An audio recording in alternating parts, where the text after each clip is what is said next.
जय हिंद दोस्तों। कैसे हैं आप लोग? उम्मीद करता हूँ बहुत बढ़िया होंगे और आपका रिवीजन बहुत जोरों शोरों से चल रहा होगा। एग्ज़ाम में 10-15 दिन बचे हैं और उसको आप कंप्लीट यूटिलाइज कर रहे हैं, इस बात का विश्वास है। और आपके इसी रिवीजन की कड़ी में जो आपका उत्तर प्रदेश स्पेशल है वो बहुत इंपॉर्टेंट हो जाता है। आपको पता है आपके एग्ज़ाम प्रीलिम्स में भी 6 क्वेश्चन आएंगे कम से कम, और आपके मेंस में तो भाई 2-2 पेपर है। तो चलिए आज के इस कंप्लीट वीडियो को 2 से 3 घंटे में हम कंप्लीट करेंगे और इसमें संपूर्ण उत्तर प्रदेश का जीके समाहित है। नोट के माध्यम से हम देखेंगे और आपको ये पीडीएफ बिल्कुल फ्री में मैं देने वाला हूँ। तो चलिए इस सेशन को पूरा कंप्लीट रिवाइज करते हैं और देखिए इसमें अपडेट भी है कुछ, ठीक है। 2024 के कुछ महत्वपूर्ण करेंट अफेयर भी हम देख के चलेंगे। तो आप इस वीडियो में बिल्कुल शुरू से लास्ट तक बने रहेंगे तो आपका ना 25 से 30% जो इंपॉर्टेंट करेंट अफेयर है वो भी कवर हो जाएगा। तो चलिए स्टार्ट करते हैं और पहला चैप्टर देखते हैं। पहला चैप्टर देखिए है क्या हमारा, उत्तर प्रदेश राजनीतिक प्रशासनिक संरचना। और यहाँ से अनिवार्यतः 2 नंबर का क्वेश्चन एक हमेशा पूछा जाता है, तो हम इसको देख लेते हैं। प्रदेश का नाम उत्तर प्रदेश कब पड़ा, ऐसा प्रश्न अगर एग्जाम में बने तो दोस्तों 24 जनवरी 1950 से, ठीक है। ये प्रश्न इसके पहले वाले एग्जाम में पूछा गया था, ठीक है, तो आप याद रखेंगे। और 24 जनवरी को ही उत्तर प्रदेश स्थापना दिवस भी कहते हैं, तो ये डाटा इंपॉर्टेंट है। उत्तर प्रदेश की राजधानी लखनऊ है, आपको पता है, सबको पता होता है। लेकिन ये कब से पूर्णतः बनी है, तो दोस्तों 1935 से उत्तर प्रदेश की राजधानी लखनऊ पूर्णतः बनी है, लेकिन 1921 से ये आंशिक रूप से बनी थी। तो ये डाटा इंपॉर्टेंट है। 1935 से पूर्णतः, 1921 में ये आंशिक रूप से उत्तर प्रदेश की राजधानी बनी थी लखनऊ, ठीक है। लखनऊ को दोस्तों नवाबों का शहर, उसके बाद अन्य नाम आप कमेंट कीजिएगा, क्योंकि मुझे पता है आपने भी पढ़ा है तो आपकी भी जिम्मेदारी बनती है यहाँ पे। उत्तर प्रदेश राज्य का पुनर्गठन अगर आपसे पूछ लिया जाए तो दोस्तों 1 नवंबर 1956 बहुत इंपॉर्टेंट डेट है, नोट कर लीजिए, ठीक है। ये डेट इंपॉर्टेंट है, 1 नवंबर 1956 उत्तर प्रदेश राज्य का पुनर्गठन, ठीक है। उत्तर प्रदेश राज्य का विभाजन अगर पूछ लिया जाए, मतलब कि उत्तर प्रदेश से उत्तराखंड कब अलग हुआ, ठीक है, या फिर उत्तरांचल लिख के आ जाए, तो आप ये 9 नवंबर 2000 वाला डेट रट लीजिए, ठीक है। यहाँ से प्रश्न आपके प्रत्येक एग्जाम में बने हैं, तो ये इंपॉर्टेंट हो जाता है। 9 नवंबर 2000 को इसमें 13 पहाड़ी जिलों को काटकर एक अलग राज्य बना था जिसका नाम उत्तराखंड है, आपको पता है, ठीक है। राजकीय भाषा की अगर बात करें तो दोस्तों उत्तर प्रदेश की 2 राजकीय भाषाएं हैं। पहला तो आपको हिंदी मिल जाएगा जो 1947 से लागू है, और 1989 में दोस्तों उर्दू को भी उत्तर प्रदेश का राजकीय भाषा बना दिया गया, ठीक है। आपने ये सारे पॉइंट आपने याद कर लिए, बहुत खुशी मिली मुझे कि आप अभी तक हैं, ठीक है। अगर आप अभी तक हैं, आपको अच्छा लग रहा है वीडियो, तो आप वीडियो को लाइक कर दीजिए, क्या जाता है आपका, है ना। और देखिए अगर आप चैनल पे नए हैं तो आप सब्सक्राइब करके इसका पार्ट बनिए। आपको यहाँ पे क्वालिटी सेशन ही मिलेगा और फ्री पीडीएफ मिलता है, सब कुछ फ्री, ठीक है। तो आप जुड़ सकते हैं। चलिए हम बात करें अगर राजकीय भाषा की, तो हमने कर लिया इसके ऊपर। अगर हम राजकीय पक्षी की बात करें तो दोस्तों सारस है। राजकीय पशु की बात करें तो ये बारहसिंहा है। राजकीय वृक्ष की बात करें तो अशोक है। राजकीय पुष्प की बात करें तो पलाश टेंसू है, और ये 4 जनवरी 2011 से है। ये वेरी वेरी इंपॉर्टेंट, ठीक है। देखिए ये आपके ये ना, जैसे मान लीजिए अगर बी और सी ग्रेड के एग्जामों में ये प्रश्न आपसे बनेंगे, लेकिन जो दोस्तों अगर आप पीसीएस का एग्जाम देते हैं, आरओ का एग्जाम देते हैं, तो आपसे ये वाला प्रश्न बनेगा, ठीक है, कि जो राजकीय पुष्प है पलाश है, लेकिन ये उत्तर प्रदेश का राजकीय पुष्प कब से घोषित है, तो दोस्तों ये 4 जनवरी 2011 से, ठीक है। ये डेट इंपॉर्टेंट है। राजकीय खेल क्या है, तो दोस्तों हॉकी है, आप याद रख लीजिए। प्रदेश का जो राजकीय चिन्ह है इसके बारे में आपसे प्रश्न अनिवार्यतः बनता ही बनता है, ठीक है। तो देखिए एक वृत्त आपको देखने को मिलता है ऐसे ही, ठीक है, और उसमें आपको 2 मछलियां देखने को मिलती हैं, ठीक है। मैं ऐसे रफ टफ स्केच कर देता हूं, ठीक है। 2 मछलियां देखने को मिलती हैं और इसमें ना तीर धनुष देखने को मिलता है, ठीक है। और तीर धनुष के साथ साथ दोस्तों इसमें गंगा यमुना का द्वीप क्षेत्र देखने को मिलता है। तो एक तरह से आप यहाँ पे कार्टून देख लिए, लेकिन हम तो कुछ और कोशिश कर रहे थे ना, तो इस तरह से आप याद रख सकते हैं, ठीक है। मैं आपको फिर से याद दिला दूं, ये एक वृत्त हो गया, ठीक है, और इसमें क्या हो गया दोस्तों, ये 2 मछलियां हो गई, ठीक है, 2 मछलियां हो गई, उसके बाद एक तीर हो गया और एक धनुष हो गया, ठीक है। तो इतना तो आप याद रखेंगे। और एक साथ इसमें एक चीज़ और अगर आप जोड़ लें, ठीक है, गंगा यमुना का दोआब क्षेत्र, ठीक है, तो ये कंप्लीट एक चलिए ठीक है, अब आपको याद हो चुका है। लेकिन ये कब से स्वीकृत है, तो 1938 में इसको एक्सेप्ट किया गया था राजकीय चिन्ह के रूप में, ठीक है, तो याद रख लेंगे आप। चलिए इसी में हम आगे बढ़ते हैं। देखिए जहाँ पे ना डेप्थ में जाने वाली बात होगी, हम डेप्थ में जाएंगे और इसके ऊपर मैं जब टेस्ट कराऊंगा तो मैं उन सभी बड़े स्तर के प्रश्नों को भी हम इसमें देखेंगे, ठीक है। तो अभी आप रिवीजन कीजिए पहले एक नज़र से।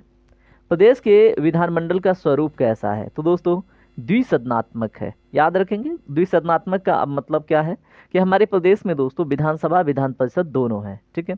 अब यहाँ पे देखिए आपसे प्रश्न क्या बनता है, उत्तर प्रदेश विधानसभा में सदस्यों की कुल संख्या कितनी है, तो मेरे दोस्त आप याद रखेंगे 403 प्लस 1 को ना नॉमिनेट किया जाता है, ठीक है, तो याद रख लेंगे। उत्तर प्रदेश विधान परिषद में सदस्यों की संख्या तो दोस्तों 100 है। लोकसभा में सीटों की संख्या कितनी है, तो दोस्तों 80 है। और प्रदेश में राज्यसभा सीटों की संख्या 31 है। और ये सभी डाटा आपके लिए बहुत इंपॉर्टेंट है, ये स्टेटमेंट बन के क्वेश्चन आ जाते हैं, डायरेक्टली नहीं आएगा, वन लिनियर तो नहीं आता है, लेकिन स्टेटमेंट में आपके आ जाएगा, ठीक है। तो आप इन्हें सरसरी निगाहों से बिल्कुल देख के चलिए। चलिए आइए हम लेके चलते हैं आपको अगले पेज पे। आ गए हम। अब देखें यहाँ पे प्रदेश में विधान परिषद का गठन आपसे अगर प्रश्न बने तो 1921 में विधान परिषद का गठन हो गया था। फिर से राज्य में विधानसभा की अगर बात करें गठन, तो दोस्तों प्रथम गठन 1937 को हुआ। आपको याद रखना है, कंफ्यूज बिल्कुल नहीं होना है, ठीक है। अब यहाँ पे आपसे प्रश्न क्या बनता है, राज्य में अब तक राष्ट्रपति शासन कितनी बार लगी है, तो दोस्तों ये अगर हम बात करें तो 10 बार अभी तक लगी है, और याद रख लेंगे आप, ठीक है, कितनी बार, 10 बार। राज्य के प्रथम मुख्यमंत्री कौन थे, तो इनका नाम है पंडित गोविंद बल्लभ पंत। तो याद तो नाम रहेगा, और मैं कुछ और भी इंपॉर्टेंट फैक्ट बता दूं, इनके नाम पे दोस्तों आपने सोनभद्र जिले का नाम सुना होगा, ठीक है। उत्तर प्रदेश का जो सबसे दक्षिणी जिला है सोनभद्र, यहीं पे गोविंद बल्लभ पंत सागर करके एक झील है इन्हीं के नाम पे, जो एक आर्टिफिशियल यानी कि मानव निर्मित झील है। और पूरे भारत की सबसे बड़ी मानव निर्मित झील कौन सी है, पंडित गोविंद बल्लभ पंत सागर। कहाँ पे देखने को मिलती है, सोनभद्र में, ठीक है, बहुत इंपॉर्टेंट है, इसलिए मैंने आपको यहीं पे बता दिया। आगे हम धीरे धीरे सब कुछ फिर से देखेंगे, ठीक है, लेकिन एक कनेक्टिंग लिंक जहाँ पे आया उसको हम कनेक्ट करके चलेंगे, ठीक है। देखिए अगर आपको वीडियो सेशन पसंद आएगा तो डेफिनेटली आप लाइक कीजिएगा और इस जीएस फोकस फैमिली का पार्ट बनिएगा, ठीक है, ये रिक्वेस्ट है आपसे, जरूर बनिएगा। राज्य की प्रथम राज्यपाल की बात करें तो दोस्तों श्रीमती सरोजनी नायडू जी थी, ठीक है, तो नाम तो आपको याद ही रहेगा। उसके बाद राज्य की द्वितीय महिला मुख्यमंत्री, तो ये सुश्री मायावती जी हैं, और ये 4 बार बन चुकी हैं मुख्यमंत्री, ठीक है। तो अब 4 बार अभी तक कोई महिला बनी नहीं है, तो इन्हीं का नाम अगर पूछेगा तो पूछेगा, ठीक है। प्रथम भाई प्रथम मुख्यमंत्री महिला तो आपको पता ही है ना, क्या नाम है, सुचेता कृपलानी, ठीक है, तो वो तो आपको याद रहेगा, लेकिन आपको दूसरी वाली भी याद रखना है, ठीक है। प्रथम विधान परिषद सभापति कौन थे, ये मोस्ट इंपॉर्टेंट है, ठीक है, श्री चंद्रभाल जी, क्योंकि 2023 के पीसीएस में आपसे ऐसा ही एक प्रश्न बना था मीरा कुमार जी के बारे में, ठीक है, तो ये भी तो प्रश्न बन सकता है ना, तो आप याद रखेंगे प्रथम विधान परिषद सभापति कौन थे, श्री चंद्रभाल, ठीक है, तो याद रख लेंगे आप। प्रदेश में जिले व मंडलों की संख्या कितनी है, तो दोस्तों अभी तक तो 75 है और 18 मंडल, ठीक है। ये 75 जिले अब 76 में जल्द ही तब्दील होंगे, क्योंकि महाराजगंज का एक पार्ट है फरेंदा, ठीक है, तो उसको अलग से जिला बनाने का एक प्रस्ताव चल रहा है, तो देखिए वो कब तक बन जाता है, ठीक है, तो इतना अभी अपडेट है नहीं, बस इतना ही याद रखें। चलिए अब हम बात कर लें इलाहाबाद के बारे में। तो इलाहाबाद उच्च न्यायालय की स्थापना 17 मार्च 1866 को हुई थी। याद हो गया आपको, इलाहाबाद उच्च न्यायालय की स्थापना 17 मार्च 1866 को हुई थी। आप ना ये बात गांठ बांध लीजिए, ठीक है, एग्जाम में प्रश्न बने तो आप 17 मार्च ही ट्रिक कीजिएगा, 17 मार्च 1866, ठीक है। उत्तर प्रदेश लोकायुक्त एवं उप लोकायुक्त अधिनियम के तहत 1975 के तहत, ठीक है, प्रथम लोकायुक्त कौन थे, तो दोस्तों प्रथम लोकायुक्त कौन थे, न्यायाधीश विश्वंभर दयाल थे, जो 14 सितंबर 1977 को क्या हुए थे, पदवी पे आए थे, ठीक है, तो अब तो याद हो गया, न्यायाधीश विश्वंभर दयाल, क्या नाम है, न्यायाधीश विश्वंभर दयाल, ठीक है। ये क्या है, उत्तर प्रदेश लोकायुक्त थे, प्रथम लोकायुक्त थे। अब वर्तमान में लोकायुक्त का नाम पूछ ले तो बताएं बताएं जल्दी बताएं। देखिए, अगर आपसे वर्तमान में लोकायुक्त का नाम पूछ ले तो आपको बस एक नाम याद रखना है। अब वो नाम क्या है? वो नाम है दोस्तों संजय मिश्रा। ठीक है, तो वर्तमान लोकायुक्त उत्तर प्रदेश के कौन हैं? संजय मिश्रा। ठीक है, तो याद रख लीजिएगा, क्योंकि दूसरे लाइन में आपको सीधे सीधे दिख रहा है ना। और ये 7वें इस प्रकार के हैं और आपको याद रखना है बस। ठीक है, पंचायत चुनाव लड़ने हेतु निर्धारित आयु कितनी है? तो मेरे दोस्त 21 वर्ष के अगर आप हो गए हैं तो जाइए झंडी गाड़िए पंचायत में, है ना, तो लड़ लीजिए चुनाव। वैसे तो 21 वर्ष आपके यूपीएससी के लिए, पीसीएस के लिए, इन सब के लिए भी मतलब एक तरह से अनिवार्यता है, कम से कम इतना होना चाहिए। ठीक है, वैसे तो आजकल के हमारे जो भाई हैं वो 16 साल की उम्र में भी तूफान फान रहे हैं ना। वैसे तो आपको बिहार का एक लड़का क्रिकेटर में 1.1 करोड़ आई थिंक इतने में बिका है।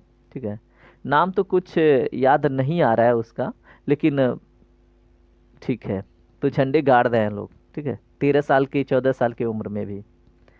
राज्य के पंचायती राज संस्थाओं में महिलाओं के लिए जो आश्रित है, ठीक है, आरक्षण, सॉरी यहाँ पे आरक्षण की बात है। ठीक है, तो राज्य के पंचायती राज संस्थाओं में महिलाओं के लिए आरक्षण यानी आरक्षित सीटें कितनी हैं? तो 1/3 है। तो कहीं पे 2/3, 4/3, उससे गुमराह नहीं होना है आपको, 1/3 पे टिके रहना है। ठीक है, नगर निगम अध्यक्ष मेयर का निर्वाचन कैसे होता है? तो दोस्तों नगर की जनता द्वारा प्रत्यक्ष रूप से। ठीक है, तो डायरेक्ट इलेक्शन होता है नगर निगम के अध्यक्ष का यानी कि मेयर का। चले आगे बढ़ते हैं। उत्तर प्रदेश में जो महिला मुख्यमंत्रियों की संख्या अभी तक कितनी हुई है? तो हम बात कर चुके हैं इसके ऊपर, 2। ठीक है, उत्तर प्रदेश विधानसभा के प्रथम अध्यक्ष कौन थे? तो दोस्तों ये इंपॉर्टेंट है, पुरुषोत्तम दास टंडन। ये नाम आपको गांठ बांधना है, क्या करना है?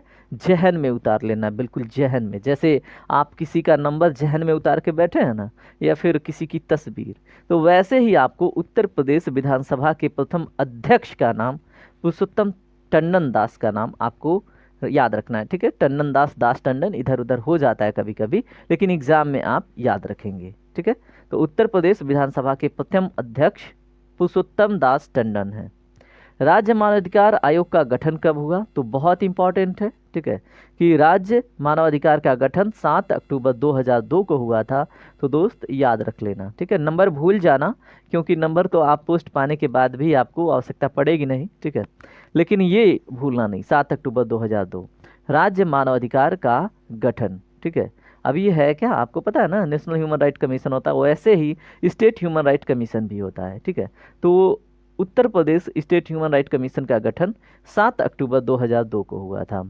राज्य सूचना आयोग का गठन कब हो गया? तो दोस्तों 14 सितंबर 2005 को। ठीक है, तो आपसे प्रश्न बने कि अगर राज्य सूचना आयोग के गठन की बात हुई तो ये कब हुई है? ये आपके मानवाधिकार आयोग के बाद हुई है। तो कभी कभी क्रम में लगाने के लिए पूछ लेता है।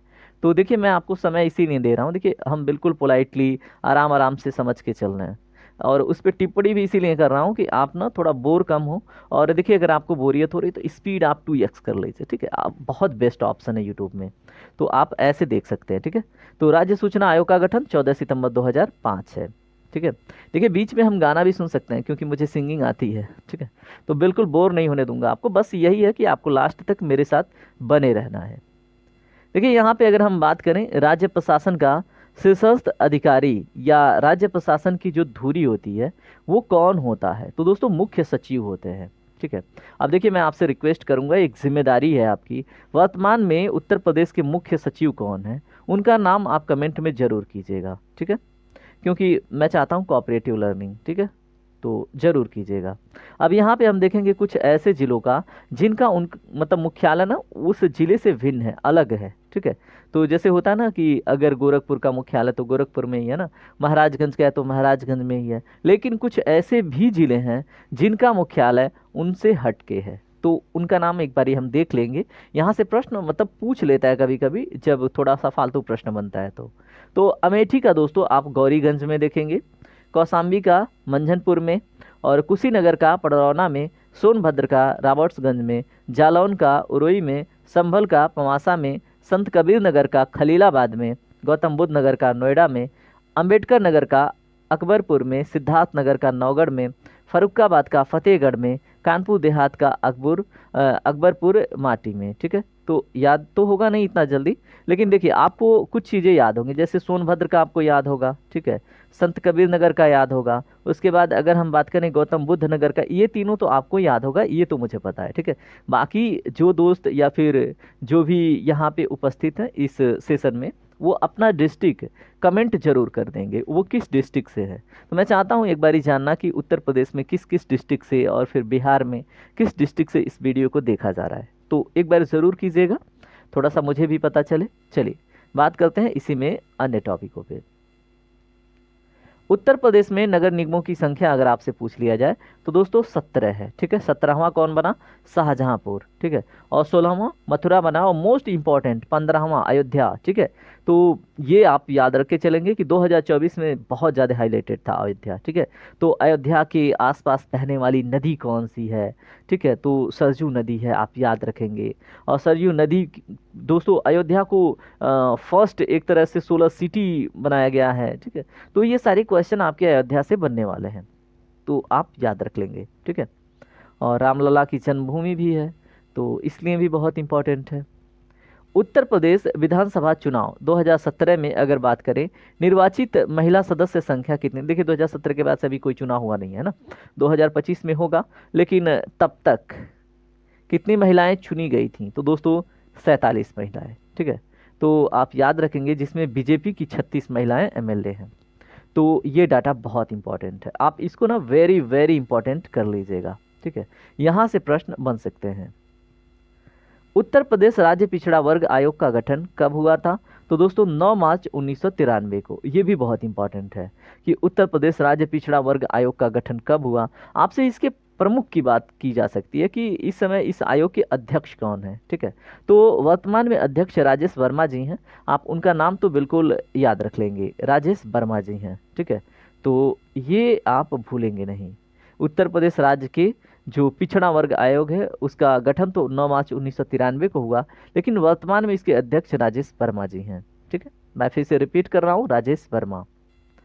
चलिए बात करते हैं इसी में आगे।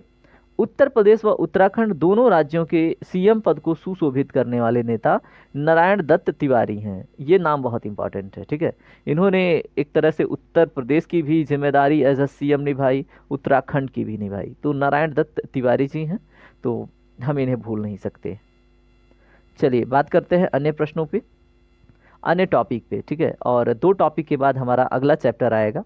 और अभी तक अगर आपने इस वीडियो को लाइक नहीं किया है, इस फैमिली के पार्ट नहीं बने, तो बन जाइए ना, क्या जाता है आपका, है ना। इतने प्यार से तो रिक्वेस्ट कर रहा हूँ मैं।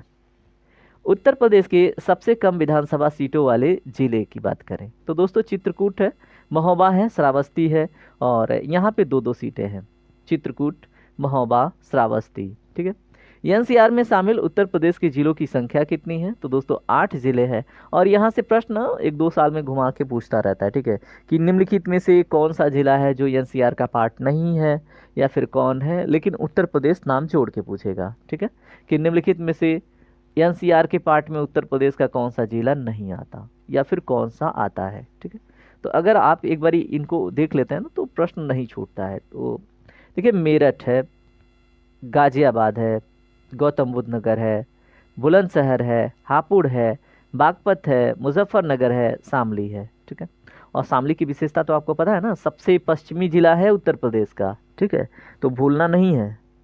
तो जैसे आपको नंबर नहीं भूल रहे हैं, ठीक है, फलानी का, वैसे ही शामली को भी याद रखना, सबसे पश्चिमी जिला। ठीक है दोस्त, यहाँ पे देखें मेरठ, गाजियाबाद, गौतम बुद्ध नगर, बुलंदशहर, हापुड़, बागपत, मुजफ्फरनगर। ठीक है, तो ये आपको इसलिए नहीं भूलना है क्योंकि आपके एग्जाम में ना सिलेक्शन दिलाएंगे। ठीक है, तो मेरठ तो आपको याद रह जाएगा। ठीक है, क्योंकि मेरठ बहुत फेमस है, और गाजियाबाद भी बहुत फेमस है। देखिए अभी इनकी विशेषता आएगी ना धीरे धीरे। ठीक है, इनके बारे में हम जानेंगे, सबसे अधिक लिटरेसी कहाँ की है। अभी देखिए गौतम बुद्ध नगर का हमने देखा ना, इसका जो मुख्यालय नोएडा में है। ठीक है, तो ऐसे ही धीरे धीरे हम एक एक करके, जैसे मुजफ्फरनगर है, कहाँ पे है, इसकी विशेषता क्या है, बागपत है, इसकी विशेषता क्या है, हापुड़ क्या है। ठीक है, तो क्षेत्रफल की दृष्टिकोण से सबसे छोटा जिला आई थिंक हापुड़ है ना। तो धीरे धीरे सारी चीज़ें क्लियर होती जाएंगी। तो चलिए हम आगे बढ़ते हैं। चलिए बात करते हैं हम दूसरे चैप्टर पे। दूसरा चैप्टर है हमारा उत्तर प्रदेश, इसमें हम मृदा, कृषि एवं पशुपालन देखेंगे और यहाँ से अनिवार्यतः एक प्रश्न आना है, ठीक है। तो देख लीजिए, उत्तर प्रदेश में सर्वाधिक मात्रा में पाई जाने वाली जो मृदा है वो कौन सी है? तो दोस्तों जलोढ़ मृदा मृदा है। और जो उत्तर प्रदेश का सबसे मतलब देखेंगे जो विशाल मैदान है, गंगा, जो इसको हम क्या बोलते हैं, गंगा का विशाल मैदान, या तो ग्रेट गंगेटिक प्लेन बोलते हैं इंग्लिश में, ठीक है। तो आप याद रख लेंगे उसमें सबसे अधिक जलोढ़ मृदा ही है, ठीक है। तो मृदा का क्लासिफिकेशन आगे देखेंगे, अभी तो बस इतना याद रखिए, उत्तर प्रदेश में सर्वाधिक मात्रा में पाई जाने वाली मृदा जलोढ़ है और सबसे अधिक उपजाऊ मृदा जलोढ़ होती है। और इसीलिए देखिए मैक्सिमम, जैसे मान लीजिए अब यहाँ पे मैं कुछ कहानी बता देता हूँ। देखिए जो अधिकतम शहरें बसी हुई थी पहले, जैसे मान लीजिए कोई नदी है उसके किनारे ही आप देखेंगे, जैसे एग्जाम्पल वाराणसी को ले लीजिए, प्रयागराज को ले लीजिए, उसके बाद अयोध्या को ले लीजिए, अगर आपको और भी लगता है तो दिल्ली को ले लीजिए, है ना। तो ज़्यादातर ना जो शहरें बसी हुई थी वो नदियों के किनारे, पहले जहाँ पे लोग रहना निवास स्टार्ट किए, ठीक है।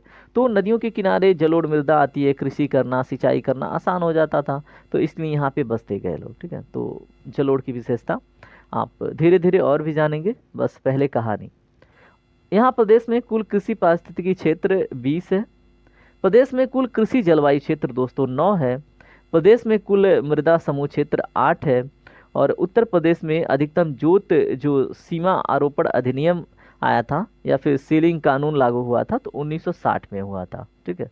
तो ये सारे फैक्ट ना आपके एग्जाम में बने तो भूलना नहीं है, ठीक है। मैं फिर से रिपीट कर दूं, प्रदेश में कुल कृषि पारिस्थितिकी क्षेत्र 20 है। प्रदेश में कुल कृषि जलवायु क्षेत्र 9 है। और प्रदेश में कुल मृदा समूह क्षेत्र 8 है। और जो उत्तर प्रदेश में अधिकतम जोत सीमा आरोपण अधिनियम आया ये 1960 में आया था, ठीक है। तो देखिए आप, अगर आपको लगता है कि स्पीड फास्ट करनी तो यूट्यूब के पास ऑप्शन दे रखा है, ठीक है, यूट्यूब ने, तो 2x 3x जितना करना है कर लीजिए। उत्तर प्रदेश ये हमने देख लिया। प्रदेश में शुष्क कृषि क्षेत्र, तो दोस्तों बुंदेलखंड वाला क्षेत्र है, ठीक है। इसमें उत्तर प्रदेश के मुख्यतः 7 जिले आते हैं, आपको पता होना चाहिए। प्रदेश में कुल अगर बोए गए क्षेत्रफल पर नलकूपों के बाद सिंचाई का स्रोत की बात करें तो नहरें हैं, ठीक है। तो सबसे अधिक सिंचाई किससे होती है दोस्तों? नलकूपों से। उसके बाद नहरें आती हैं, ठीक है। उसके बाद जो आपके तालाब, उसके बाद ढेकुली चला के जो कुएं से पानी निकालते हैं, ये सब बाद में आते हैं, ठीक है। तो प्रदेश में कुल बोए गए क्षेत्रफल पर नलकूपों के बाद तो सर्वाधिक सिंचाई नलकूपों से ही होती है, याद रखेंगे। उसके बाद नहरों का आता है, ठीक है। वर्षा वगैरह से पानी संचित होता है तो ठीक है, लेकिन चलिए। प्रदेश में सर्वाधिक क्षेत्र पर बोई जाने वाली फसल कौन सी है? तो गेहूं है, ठीक है। अगर हम उत्तर प्रदेश के कुछ प्रमुख फसलों की बात कर लें, और आपको एक बड़ा प्यारा सा मैं निमोनिक्स देने वाला हूँ, ठीक है, कूट। देखिए मैं एक कहानी बताता हूँ जिसके बाद से आप कभी भी नहीं भूलेंगे कि उत्तर प्रदेश में क्या सबसे अधिक उपज होता है। तो आपने लिट्टी चोखा तो अवश्य खाया होगा, ठीक है। लिट्टी चोखा अगर मान लीजिए खा रहे हैं, धूप हुई है, साथ में आपको लस्सी मिल जाए, ठीक है, तो बात बन जाए। तो दोस्तों देखिए, अब ये कहानी ना जीवन भर नहीं भूलेंगे आप, और आपको रटने की बिल्कुल आवश्यकता नहीं पड़ने वाली। देखिए जो लिट्टी बनती है ना वो गेहूं से बनती है, ठीक है।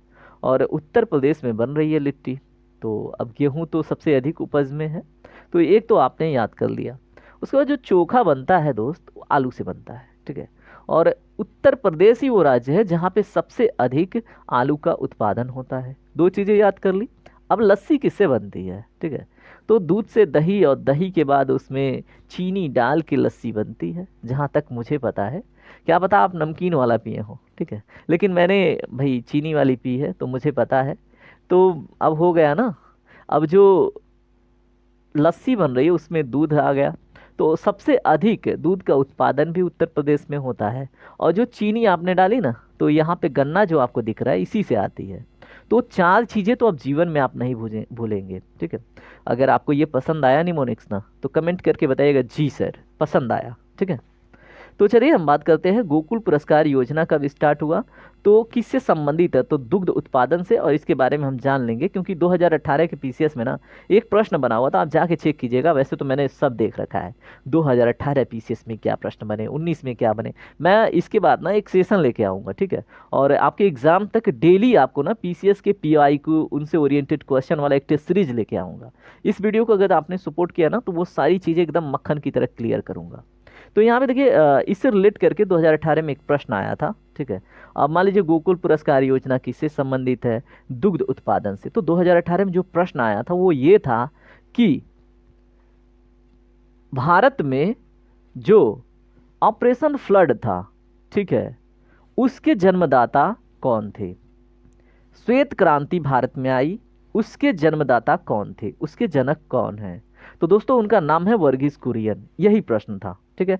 तो यहाँ दुग्ध उत्पादन अगर आया तो दुग्ध उत्पादन से आप ऑपरेशन फ्लड याद रखेंगे। ऑपरेशन फ्लड किससे रिलेटेड है, तो ये दुग्ध उत्पादन से संबंधित है और इसी को श्वेत क्रांति कहते हैं, और जो वर्गीज कुरियन जी लेके आए थे, ठीक है।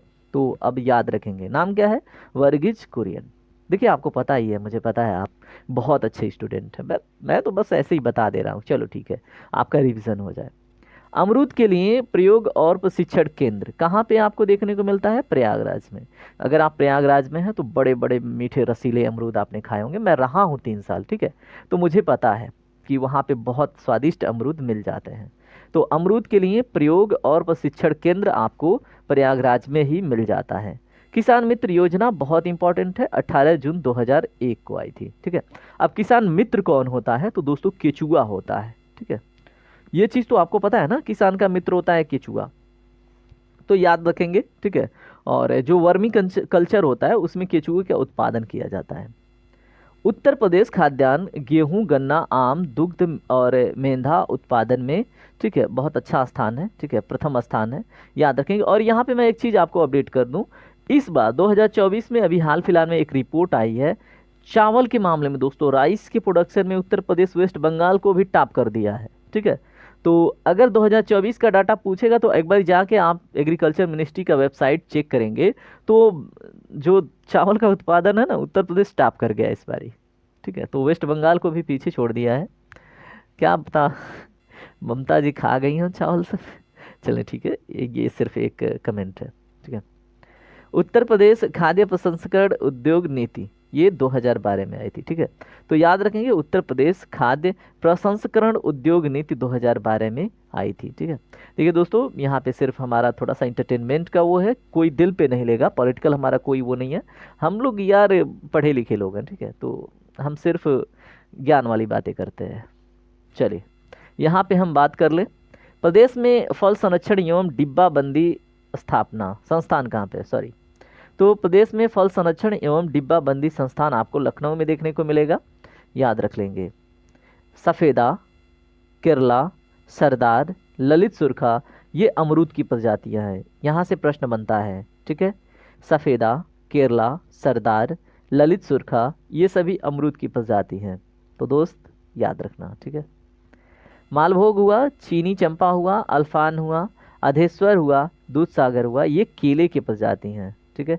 तो मालभोग केला आपने खाया होगा, चीनी चंपा केला भी आपने, हरियाली केला बहुत खाया होगा ना, क्या बोलते हैं, हरियाली छाप है ना। तो अल्फान, अधेश्वर, उसके बाद दूध सागर, हरियाली छेला, ठीक है। तो ये सब केले के प्रजाति हैं, ठीक है। और फ्रेगनेंस एंड जो फ्लेवर है ये डेवलपमेंट सेंटर है, कहाँ पे है, कन्नौज में है। तो आपको याद रखना है, fragrance and flavour development centre आपको कन्नौज में देखने को मिलता है, याद रखना है। मेंधा आयल की शुद्धता, ठीक है, इसमें अगर हम देखें तो इससे जुड़ी हुई चीज़ है। और कन्नौज की बात आ गई, अगर fragrance and flavour development centre आ गया, कन्नौज भी आ गया। कन्नौज को याद रखेंगे, इसको इत्र नगरी के नाम से भी जानते हैं, क्या बोलते हैं दोस्तों, इत्र नगरी, ठीक है। तो भूलिएगा नहीं, बाकी तो हम आगे बात करते रहेंगे, ठीक है। तो पशु जैविक औषधि संस्थान ये आपको लखनऊ में देखने को मिलेगा, ठीक है। और ये पशु टीकों का निर्माण करता है, याद रख लेंगे। पशु जैविक औषधि संस्थान प्रश्न बने तो लखनऊ आपके दिमाग में रहना चाहिए, ठीक है। चलिए अब हम धीरे धीरे आगे बढ़ते हैं। उत्तर प्रदेश की कृषि उत्पादकता सर्वाधिक है, तो कहाँ की, पश्चिमी उत्तर प्रदेश की। उत्तर प्रदेश में सीमांत कृषक 1 हेक्टेयर से कम भूमि वालों को सीमांत कृषक या मार्जिनल फार्मर भी बोलते हैं, ठीक है। तो अगर किसी के पास 1 हेक्टेयर से कम भूमि है तो उन्हें हम सीमांत कृषक कहते हैं। यहाँ पे देखें, अगर हम शीलाधर मृदा विज्ञान संस्थान आपको कहाँ पे देखने को मिलता है, तो दोस्तों ये आपको प्रयागराज में देखने को मिल जाता है। नाम क्या है? शिलाधर मृदा विज्ञान संस्थान। उत्तर प्रदेश गौ सेवा आयोग, इसका गठन 1999 में हुआ। ठीक है, तो उत्तर प्रदेश गौ सेवा आयोग 1999 में गठित हुआ। उत्तर प्रदेश राज्य दुग्ध परिषद, ये 1976 में गठित हुआ। और 1976 में ही दोस्तों क्या हुआ था? राष्ट्रीय आपातकाल लगी थी। ठीक है, तो उत्तर प्रदेश राज्य दुग्ध परिषद का गठन भी 1976 में ही हुआ था। जलीय अपरदन से प्रभावित उत्तर प्रदेश का क्षेत्र कौन सा है? दोस्तों तराई वाला क्षेत्र। ठीक है, तो उत्तर प्रदेश का जो तराई क्षेत्र है ना, जहाँ पे मधेसी लोग निवास करते हैं विशेषकर, ठीक है, तो वही सबसे ज़्यादा जलीय अपरदन से प्रभावित उत्तर प्रदेश का क्षेत्र है। चलिए, हमारा दूसरा चैप्टर भी कंप्लीट होने वाला है, कॉन्ग्रेचुलेशंस। प्रदेश के जोत धारकों को उनकी जोतों की जानकारी देने के उद्देश्य से किसान वही योजना 1992 में आई थी। तो ऐसा प्रश्न कई बार बन चुका है, किसान वही योजना कब आई थी? 1992 में। राज्य में संतरे की पैदावार वाला जिला कौन सा है? तो दोस्तों सहारनपुर, और लीची के लिए भी ये फेमस है। ठीक है, तो राज्य में संतरे का पैदावार वाला जिला सहारनपुर ही है, और लीची के लिए भी सहारनपुर ही है। और मुजफ्फरपुर की लीची आपको पता है, ये बिहार में उसको जीआई टैग मिला है।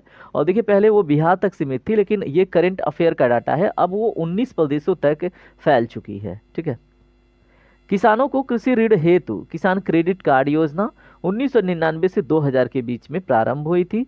ये बहुत इंपॉर्टेंट है, वेरी वेरी इंपॉर्टेंट। आपके एग्जाम में कई बार आपने देखा होगा ना, तो आपको याद रखना है, किसान क्रेडिट कार्ड योजना का प्रारंभ हुई 1999 से 2000 के बीच में। ठीक है, चलिए अब हम देखिए एक चैप्टर, हमारा 2 चैप्टर कंप्लीट हुआ।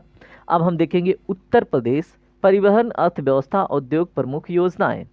और इसके पहले जैसे मैंने आपको बताया था कि हम एक प्यारा सा गाना सुनेंगे, क्योंकि मुझे भी ना थोड़ा सा होता है कि चलिए अभी मुझे तो मज़ा आ रहा है। ठीक है, आपको ऐसे बताते हुए मुझे मज़ा तो आ रहा है, लेकिन थोड़ा सा और आपके मूड को लाइट करते हैं एक सॉन्ग से। ठीक है, सॉन्ग बस इसलिए कि आपका मूड ना थोड़ा सा प्रफुल्लित हो जाए कि चलिए ठीक है, कुछ तो नया मिला। तो हम सुनते हैं। चलिए, मैं खुद सुनाऊंगा आपको। ठीक है, और आप बताएंगे। देखिए, मुझे पता है आप लेक्चर पे कमेंट कम करेंगे, लेकिन सॉन्ग पे आप ज़रूर करेंगे। ठीक है, तो हम सुनते हैं। और देखिए, मुझे कुछ आता नहीं विशेष, बस गुनगुना दूंगा। दिल ने मेरे तेरे दिल से कहा, इश्क तो है वही जो है बेइंतहा, तूने कभी जाना ही नहीं, मैं हमेशा से तेरा तेरा ही रहा। बस इतना ही। ठीक है, इससे ज़्यादा नहीं, क्योंकि लेक्चर भी कंप्लीट करना है ना। तो आगे वाली लाइन आप टाइप कर देना, बाकी चलिए सेशन पे आते हैं। आगे और भी अगर हमें लगेगा कि मूड हैवी हो रहा है, तो हम फिर से 1-2 और सुन लेंगे, और इसी को या तो कंटिन्यू कर लेंगे, लेकिन अब चैप्टर। ठीक है, तो उत्तर प्रदेश परिवहन अर्थव्यवस्था उद्योग प्रमुख योजनाएं अब हम देख लेते हैं। ठीक है, तो चलिए जल्दी जल्दी से देख लेते हैं, समय कम है। उत्तर प्रदेश राज्य राजमार्ग प्राधिकरण की स्थापना दोस्तों 2004 में हुई थी। कब हुई थी? 2004 में। प्रदेश का सबसे लंबा प्रदेश से गुजरने वाला राष्ट्रीय राजमार्ग, देखिए अभी यहाँ पे NH2 दिख रहा है ना, तो ये नहीं है। ठीक है, प्रदेश का सबसे लंबा, अगर अपने प्रदेश से गुजरने वाले की बात करेंगे तो NH2 ठीक है, ग्रैंड ट्रक रोड ठीक है, लेकिन भारत के पर्सपेक्ट में ये नहीं है, वो 47 है। ठीक है, अब देखिए पहले NH22 था, NH47, उसमें 2 रूट मर्ज हुई हैं। ठीक है, तो वो हम MCQ वाले पार्ट में क्लियर करेंगे।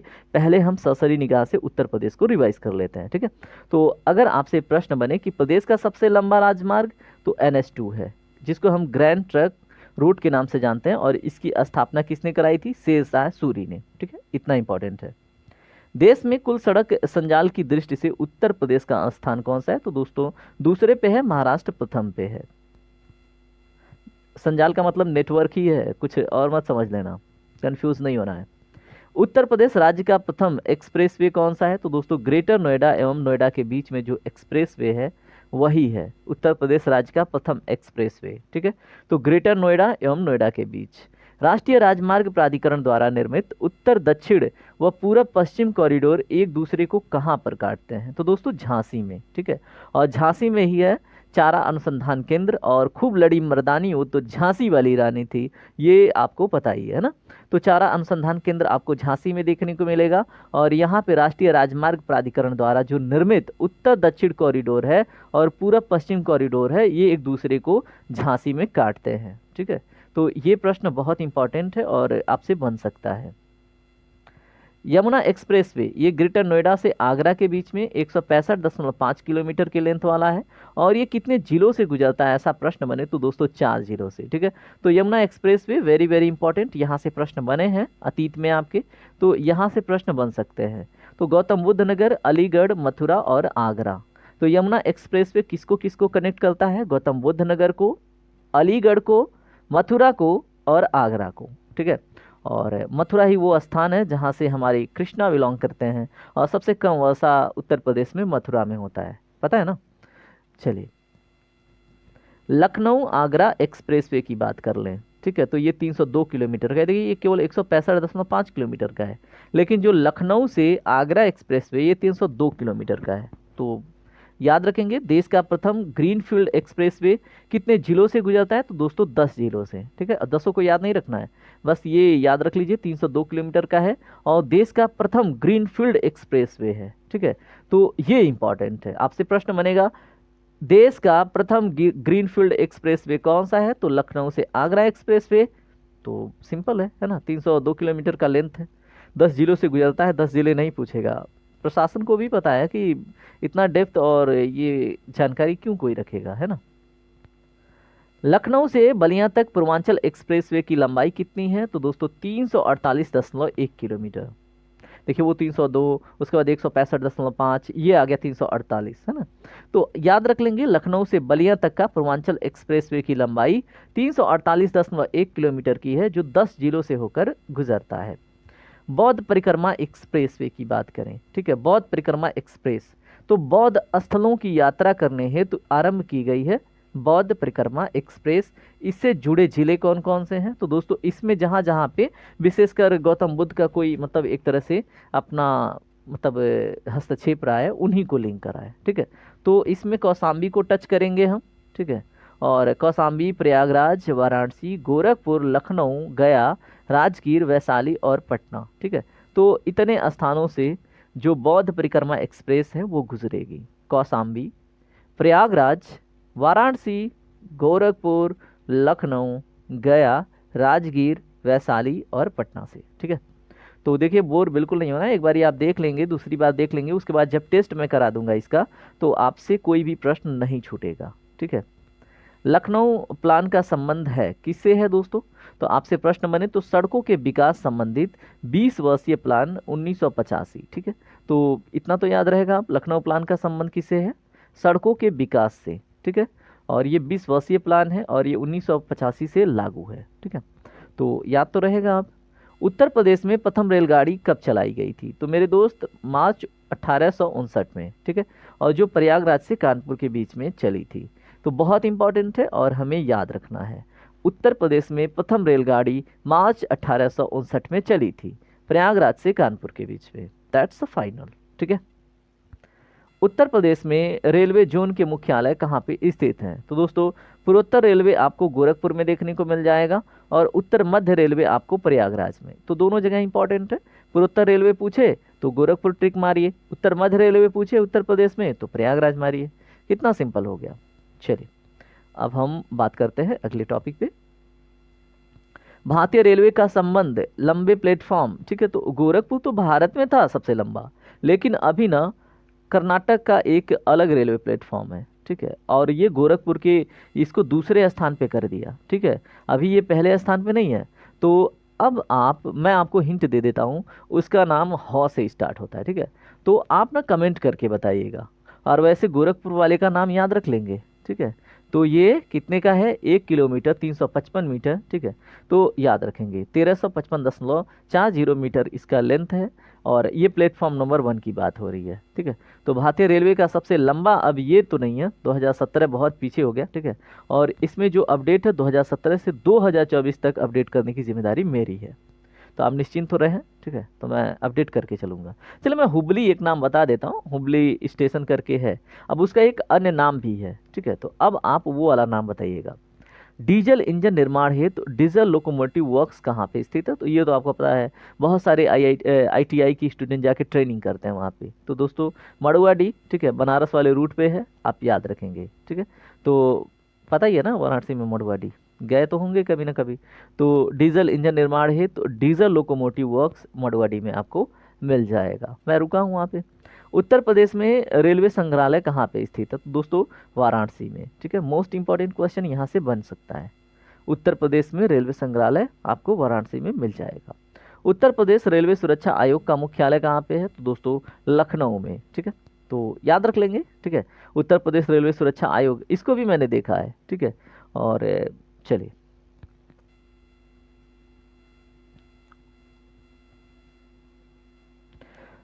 प्रदेश में प्रमुख हवाई अड्डे, इनके ऊपर प्रश्न बनता है और मिलाने के लिए कहता है स्थान को। तो मैंने स्थान को मिला रखा है, ठीक है।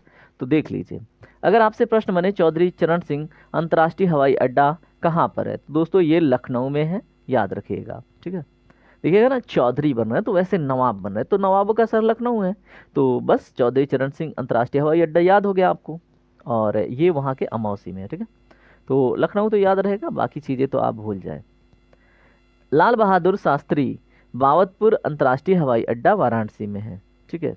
तो याद रखिएगा, लाल बहादुर शास्त्री बावतपुर अंतर्राष्ट्रीय हवाई अड्डा वाराणसी में है।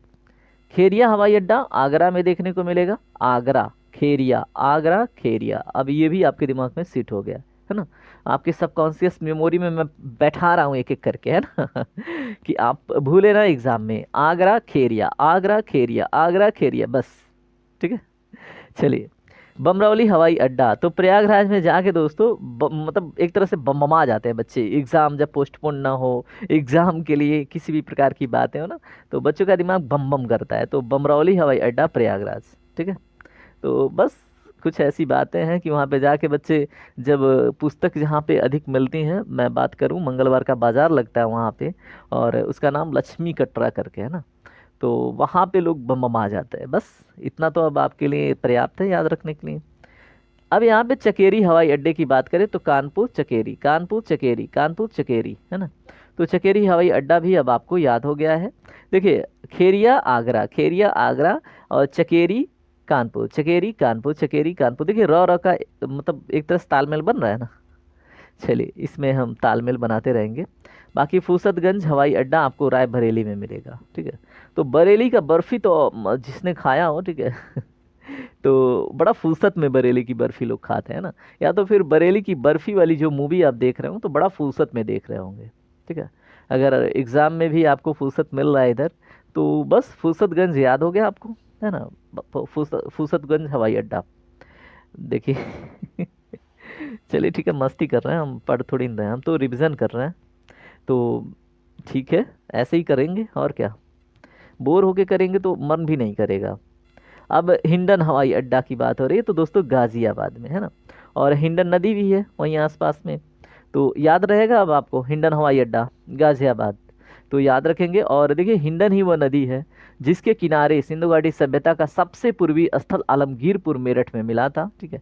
लेकिन ये गाजियाबाद की बात है, ठीक है, तो याद रखेंगे हिंडन हवाई अड्डा गाजियाबाद। डॉक्टर अंबेडकर अंतर्राष्ट्रीय हवाई अड्डा आपको मेरठ में मिलेगा, ठीक है। तो डॉक्टर अंबेडकर अंतर्राष्ट्रीय हवाई अड्डा, देखिए मेरठ करके एक ऊँख आती है उत्तर प्रदेश में, ठीक है।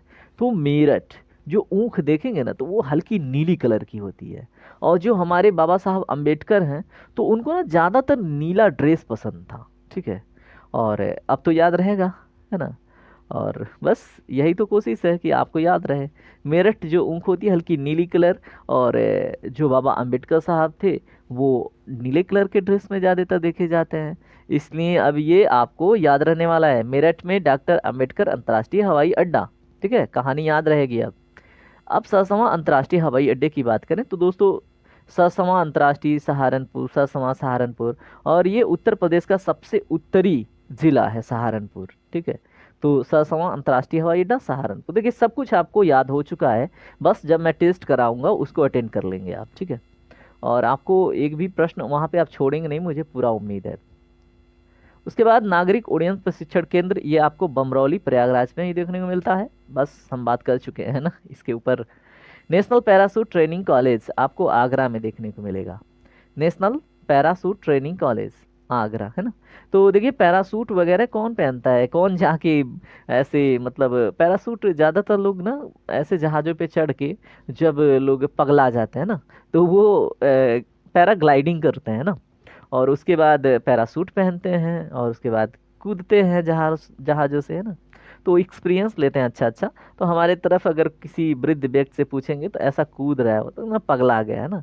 तो आगरा में आपको पता है ना पागल खाना है बस एक लिंक बना के याद रखिएगा और क्या। तो national parachute training college Agra में है, ठीक है दोस्त। इंदिरा गांधी राष्ट्रीय उड्डयन अकादमी आपको फुर्सतगंज में मिलेगा, याद रखेंगे। इंदिरा गांधी बहुत मतलब फुर्सत में रहती थी, इसलिए तो आपातकाल लगा दिया, राष्ट्रीय आपातकाल, ठीक है। तो इंदिरा गांधी राष्ट्रीय उड्डयन अकादमी आपको फुर्सतगंज में मिलेगा, ठीक है। देश का सबसे लंबा आंतरिक जलमार्ग कहाँ पर स्थित है, तो गंगा नदी पे, ये प्रयागराज से हल्दिया तक है और इसको हम नेशनल वाटरवे फर्स्ट के नाम से जानते हैं और 1620 किलोमीटर का है, ठीक है। और दिल्ली से कोलकाता ये नेशनल हाईवे 2 है, ठीक है, और इससे नहीं जुड़ा है, तो याद रखेंगे, ठीक है, याद रखिएगा। दिल्ली कोलकाता नेशनल हाईवे 2 से नहीं जुड़ा है, कौन नहीं जुड़ा है, लखनऊ नहीं जुड़ा है, ठीक है। तो यहाँ पे थोड़ा सा ये टॉपिक अलग था, मुझे लगा लिंक है, लिंक नहीं है। तो देश का सबसे लंबा आंतरिक जलमार्ग नेशनल वाटरवे फर्स्ट है, जो आपको प्रयागराज से हल्दिया के बीच में देखने को मिलता है। 1620 किलोमीटर इसकी लेंथ है और हमें याद रखना है, ठीक है। चलिए, और दिल्ली से कोलकाता वाला जो नेशनल हाईवे है ग्रैंड ट्रंक रोड, ये लखनऊ को कनेक्ट नहीं करता है, ठीक है। चलिए आ गए हम। उत्तर प्रदेश से शुरू होने वाली सबसे लंबा राष्ट्रीय राजमार्ग कौन सा है, तो दोस्तों ये NH7 है, ये वाराणसी से कन्याकुमारी तक जाती है, ठीक है। लेकिन ये भारत का नहीं है सबसे लंबा, याद रखेंगे। उत्तर प्रदेश से शुरू होने वाला सबसे लंबा राष्ट्रीय राजमार्ग की बात हो रही है, ठीक है। तो ये NH7 जो है ये अब अपडेटेड है, ये वाराणसी से कन्याकुमारी वाली कहानी पुरानी हो गई है, ठीक है। तो याद रखेंगे, अभी जम्मू कश्मीर से लिंक हो रही है और अभी थोड़ी देर पहले मैंने उसका नाम बताया था, अब आपकी जिम्मेदारी है उसका नाम कमेंट करना, ठीक है। यहाँ पे देखिए देश के तीसरे रेल कोच फैक्ट्री की स्थापना कहाँ पर की गई है, तो दोस्तों लालगंज और रायबरेली में, ठीक है। तो देश के तीसरे रेल कोच फैक्ट्री की स्थापना लालगंज रायबरेली में की गई है, तो दोस्तों याद रखेंगे। एशिया एवं भारत का सबसे बड़ा बिजली जो लोको शेड है ये कहाँ पर है, तो ये मुगल सराय में है, ठीक है दोस्त, याद रखिएगा। एशिया एवं भारत का सबसे बड़ा बिजली लोको शेड ये मुगल सराय में है।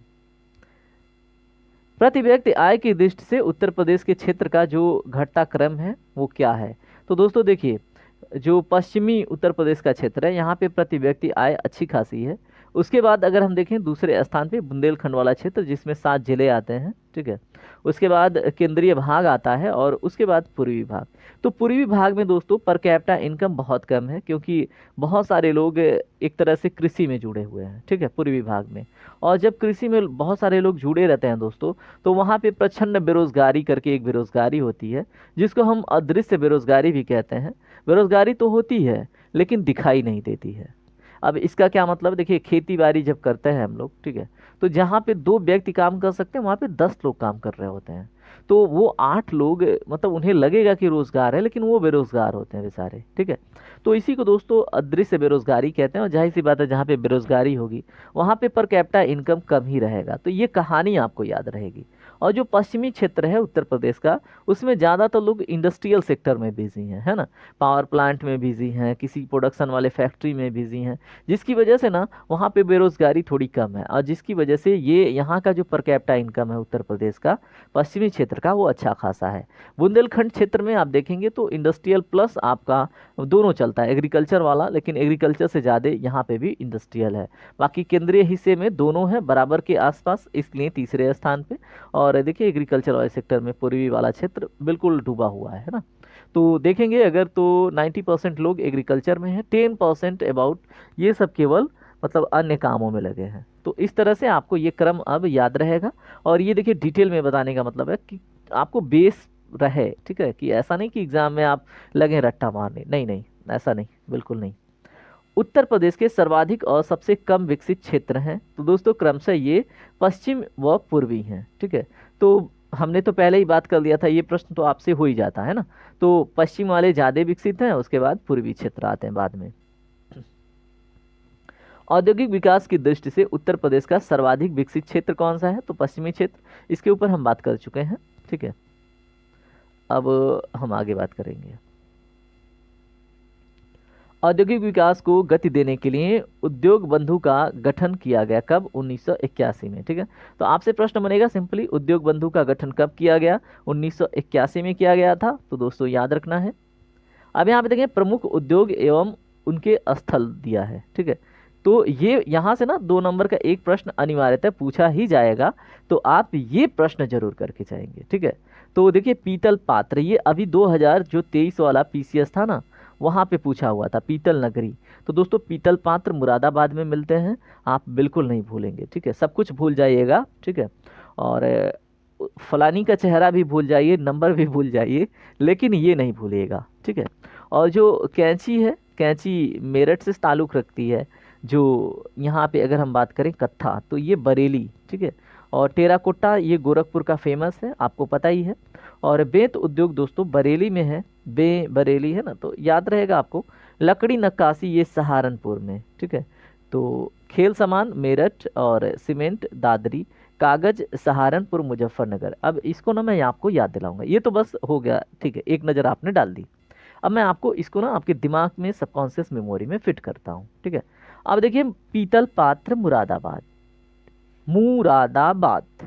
ठीक है, अब मुरादाबाद में कहीं ना कहीं एक तरह से मरा आ रहा है। ठीक है, और जब इंसान ना मर जाता है तो वो पीला पड़ता है। ठीक है, बस याद रखने के लिए ऐसा कुछ मैं कर रहा हूँ कि आपको ना थोड़ा याद रहे। ठीक है, तो मुरादाबाद यानी कि मरा हुआ, मरने के बाद पीला पड़ गया और पीतल आ गया आपका, बस याद रखना एग्जाम के तक। ठीक है, उसके बाद कैंची, तो मेरठ है ना। तो मेरठ में आप गए, मान लिया कि आप मेरठ गए और वहाँ पे आपकी ना पॉकेट कट गई, कैसे? कैंची से। ठीक है, बस याद रख लीजिए ऐसा कोई है नहीं सिस्टम। तो मेरठ में कैंची कैंची है, किसी ने काट दिया, बस बात खत्म। उसके बाद कत्था, तो बरेली। और बरेली की बर्फी वाली मूवी अगर आपने देखा होगा तो उसमें ना जो साइड एक्टर हैं वो बहुत पान खा के एक्टिंग करते हैं ना। और साइड एक्टर हैं कौन उसमें?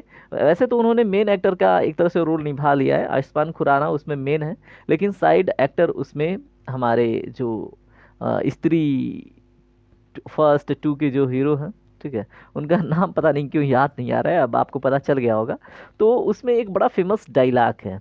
ठीक है, और वो जब पान खा के डायलॉग मारते हैं तो आपको वो वाला सीन याद है ना, वो रोड पे खड़े हो जाते हैं बाइक लेके, उसके बाद पान चबा रहे होते हैं और कहते हैं, जो सामने वाली 4 व्हीलर होती है तो वो पीछे चली जाती है। अब तो याद आ गया, कुछ राजकुमार राव करके नाम है ना ठीक है, तो कत्था पान में रहता है और पान खाते हैं वो भाई साहब। तो बरेली बहुत लंबा चौड़ा खींच दिया ना, चलिए सॉरी फॉर दैट, लेकिन याद रहे इसलिए। अब टेराकोटा और गोरखपुर का क्या रिलेशन है? ठीक है, तो टेराकोटा गोरखपुर, गोरखपुर में आप देखेंगे ना, जब अगर आप मार्केट में निकलेंगे तो आपको ना बहुत सुंदर सुंदर बर्तन के, आप धर्मशाला पे जाइए ना गोरखपुर में, साइड में जिधर आम बिकता है ना बहुत सारा, तो वहाँ पे ना टेराकोटा के बहुत सारे आप देखेंगे, वहाँ पे बर्तन भी दिखेंगे। ठीक है, तो टेराकोटा वाला वर्क आपको गोरखपुर में ज़्यादा मिलेगा।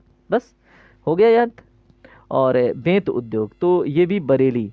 तो दोस्तों देखिए बेंत को अगर हम बरेली की बर्फी वाली मूवी से कनेक्ट करें तो उसमें जो राजकुमार राव होते हैं एक्टर, ठीक है, तो वो जब बैठे रहते हैं तो बेंत की चेयर होती है। ठीक है, तो बस याद रखिएगा, थोड़ा सा मूवी वूवी देखते ही होंगे आप। तो बेंत उद्योग बरेली से रिलेटेड है, याद रख लेंगे। लकड़ी की नक्काशी सहारनपुर में होती है। और अगर आप ना सहारनपुर के आसपास जाएंगे तो बहुत सारे हल्के लकड़ी आपको देखने को मिलेंगे। मैं गया हूँ साइड में, ठीक है, तो मुझे आइडिया है। तो लकड़ी की नक्काशी सहारनपुर, इसको रट लीजिएगा। ठीक है, कितनी कहानी कोई बनाए। और बात रहा है खेल सामान का, ये तो आपके दिमाग में बिठा दूंगा मैं, मेरठ। ठीक है, और मेरठ के आसपास हमारे कृष्णलला का जन्मभूमि भी है ना। तो भाई अब मेरठ की बात है तो कृष्णलला क्या करते थे? खेलते थे ना। किससे खेलते थे तो खेल खिलौने से खेलेंगे और क्या, तो खेल सामान याद रखेंगे मेरठ से। ठीक है, सीमेंट दादरी से, अब इसको देखिए याद रखेंगे, सीमेंट दादरी से। कागज़ जो है सहारनपुर का फेमस है और मुजफ्फरनगर का, ठीक है। तो अभी मैंने कुछ हल्के लकड़ियों की बात करी, तो सहारनपुर साइड में मतलब कागज़ वाली हल्की लकड़ियाँ मिल जाती है आसानी से। तो कागज़ सहारनपुर और मुजफ्फरनगर से संबंधित है, ठीक है। अब देखिए मैंने तो पूरी कोशिश की है कि आपको सारी चीज़ें याद हो जाएं। बाकी यहाँ पे देख ले, दिया सलाई ये बरेली की है ना, तो सिगरेट भी राजकुमार राव को पिला दीजिए ना दिया सलाई से, क्या दिक्कत है, कहानी तो है, बना दीजिए। उसके बाद चमड़ा आगरा और कानपुर, ठीक है। तो यहाँ पे देखिए चमड़ा का जो कार्य है ये आगरा से संबंधित और कानपुर से भी संबंधित है। अगर चमड़ा उद्योग पूछेगा दोस्तों तो ये कानपुर से हो जाएगा, ठीक है। तो चमड़ा वाले प्रोडक्शन से रिलेटेड आगरा और कानपुर फेमस है, दोनों याद रखना है। अब यहाँ पे हम क्या देखने वाले हैं, उत्तर प्रदेश के औद्योगिक विकास प्राधिकरण का गठन वर्ष, ठीक है। तो इसमें कौन सा किसका, जैसे नोएडा होता है, बीडा होता है, गीडा होता है, सीडा होता है, ग्रेटर नोएडा होता है, लीडा होता है, ईडा होता है, ठीक है। और इनके फुल फॉर्म होते हैं, लेकिन हम क्या बोले, नोएडा, गीडा, ऐसे लगता है कि ये कोई स्थान का नाम है। एक्चुअली वो नाम तो नहीं है, प्राधिकरण का नाम है, लेकिन उसी पे फेमस हो गया है ना।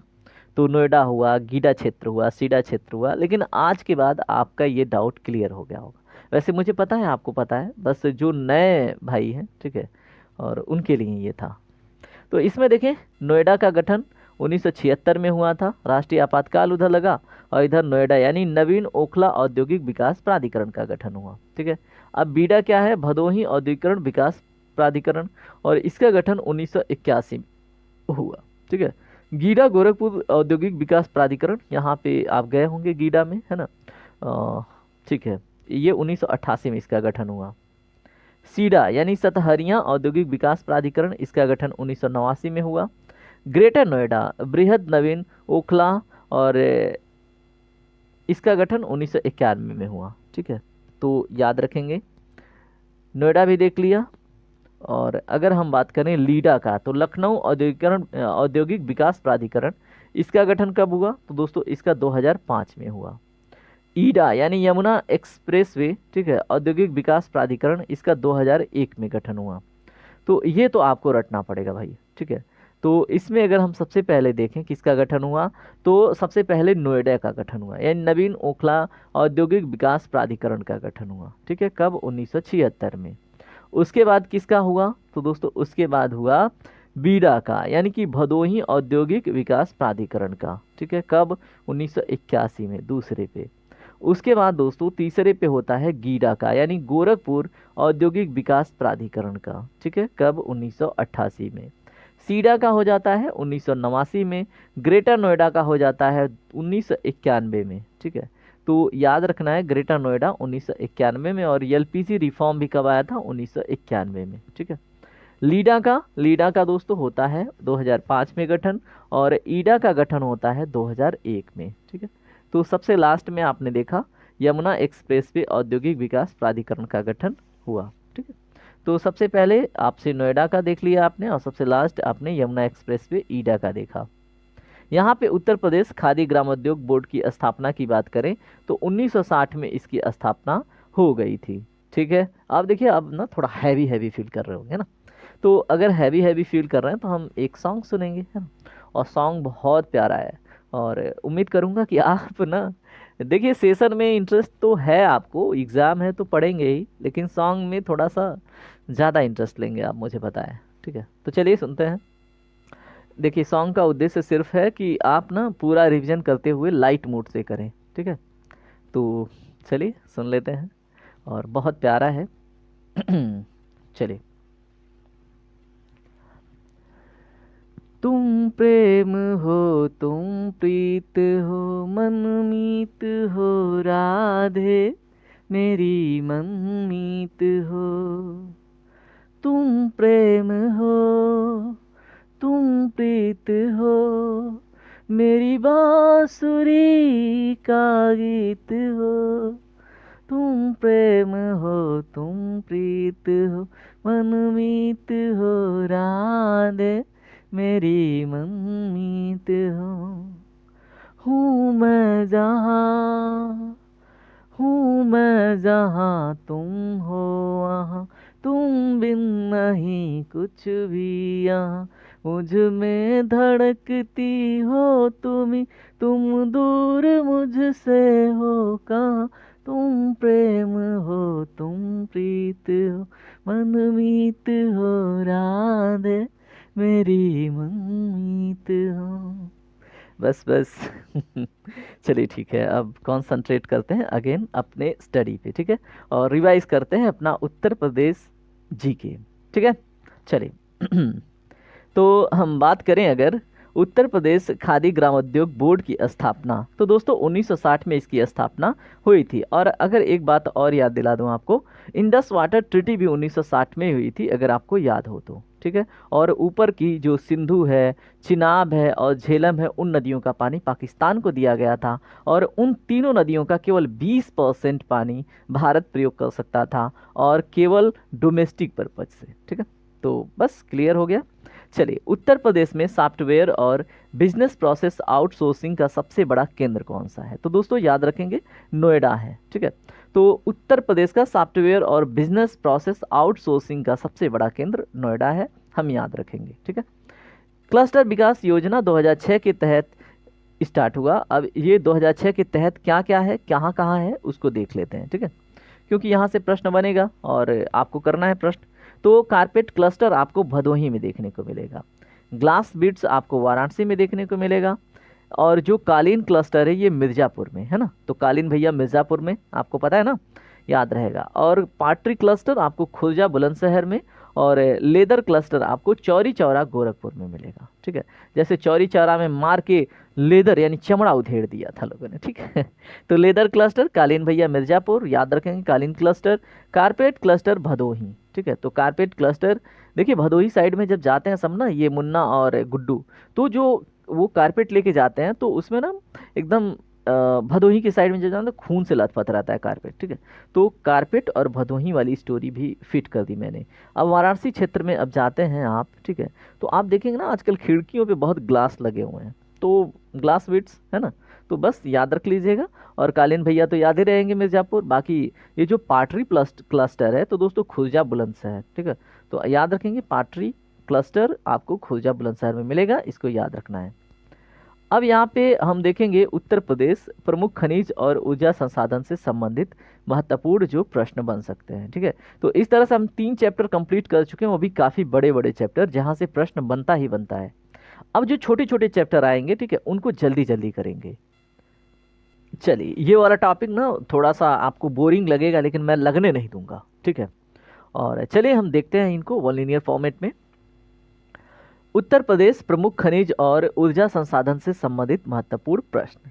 और ऊर्जा संसाधन की बात आते ही मैं आपको याद दिला दूं, जो उत्तर प्रदेश का सबसे दक्षिणी जिला है सोनभद्र, ये पूरे भारत में ऊर्जा का केंद्र है, ठीक है। यहाँ पे इसको ऊर्जा का केंद्र डिक्लेयर किया गया है।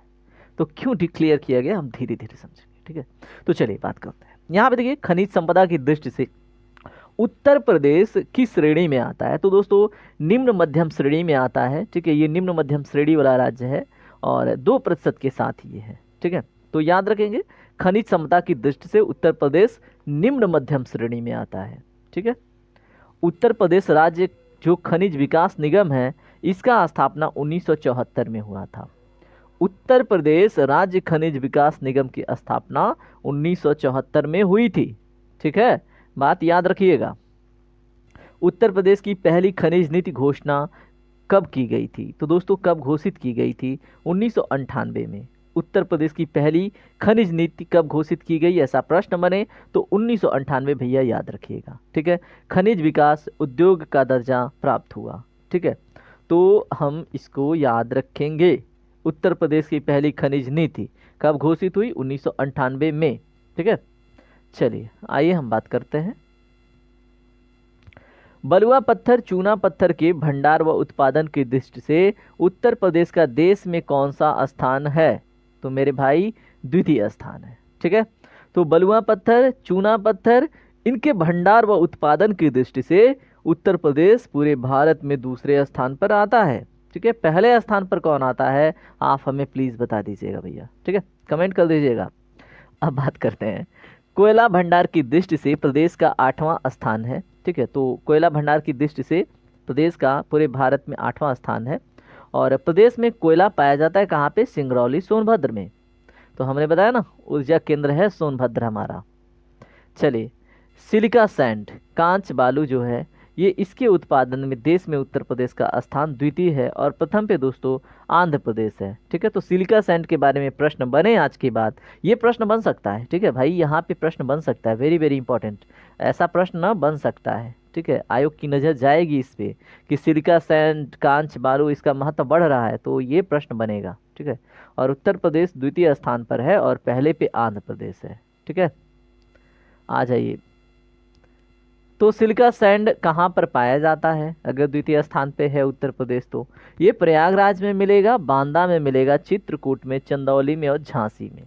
तो मोटा मोटी प्रयागराज को हटा के अगर मैं बात करूं तो बुंदेलखंड का जो क्षेत्र है उधर आप कह सकते हैं सिलिका सैंड आपको मिल जाएगा। ठीक है, तो याद रखेंगे। वैसे प्रयागराज भी जुड़ा ही है बांदा से, फिर चित्रकूट से बांदा जुड़ा है, फिर चंदौली और झांसी वहीं तो है। ठीक है, तो सिलिका सैंड आपको पता चल गया ना कहाँ पे है। मैं आपको स्केच करके अब दिखाऊं क्या भाई? यहाँ पे आपको पता है, देखिए थोड़ा सा स्केचिंग ऐसे रफ टफ हो जाए लेकिन माइंड मत कीजिएगा। तो ये देखिए सोनभद्र हो गया और यही है बस प्रयागराज, और ये जो क्षेत्र आप देखे हैं बस हो गया आपका। चलिए, सिलिका सैंड मुख्यतः प्रदेश की किन नदियों से प्राप्त होता है? तो गंगा और यमुना नदियों से प्राप्त होता है। स्वाहा। चलिए, याद हो गया आपको? बस यही तो चाहिए, आप याद रख लें। अब हम देखेंगे प्रमुख खनिज और उनके उत्पादन क्षेत्र। ठीक है, तो देख लीजिए। चूना पत्थर पूछा जाए तो मिर्जापुर का जो कचराहटा वाला क्षेत्र है, कचराहट वाला सोनभद्र में, ये आप याद रखेंगे। ठीक है, सोनभद्र जिला, कचराहट और मिर्जापुर। ठीक है, तो दोनों जगह पे चूना पत्थर मिल जाएगा, तो जाइए लाइए। बॉक्साइट के लिए बांदा, चंदौली, ये हिंडाल्को वहाँ पे रेणुकूट में लगा हुआ है। ठीक है, तो याद रखेंगे बॉक्साइट के लिए बांदा और चंदौली क्षेत्र है। ठीक है, याद हो गया? बहुत अच्छे। डोलोमाइट के लिए दोस्तों कौन है? तो ये भी मिर्जापुर, सोनभद्र और बांदा वाला क्षेत्र है।